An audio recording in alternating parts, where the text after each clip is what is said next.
Isha me thanë që një kujtesë të veçantë do të kisha sidomos për ne shqiptar që e kena përmendur përpara, se sot është shumë kollaj me festu festa, sepse i kena mundësinë atë më shumë, dikush më shumë, dikush më pak, po e kena pak mundësinë, kena lirinë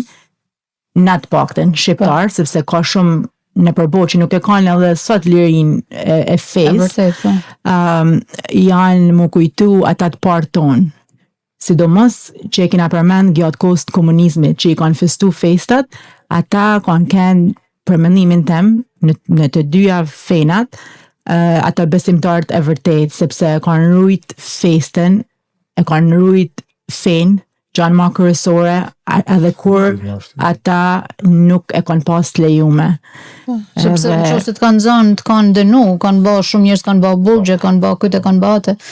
edhe ka pas prep në të dy fenat, si kristiane si feja muslimane, ka pas që kanë dhanë jetën për fen. Edhe sot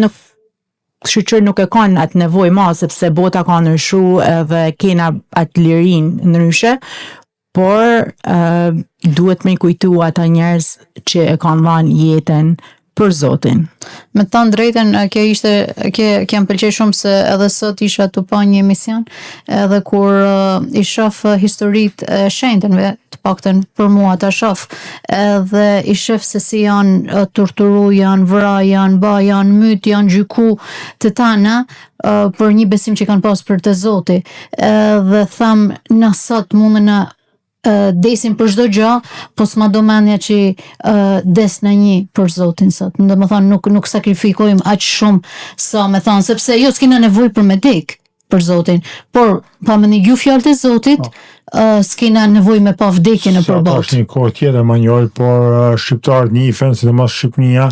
njihet si një në vendet të Evropës, të cilët kleri katolik është vra, është burgos më shumë se në ta në Evropë. Ne kena shumë hoxhë, shumë përftëri që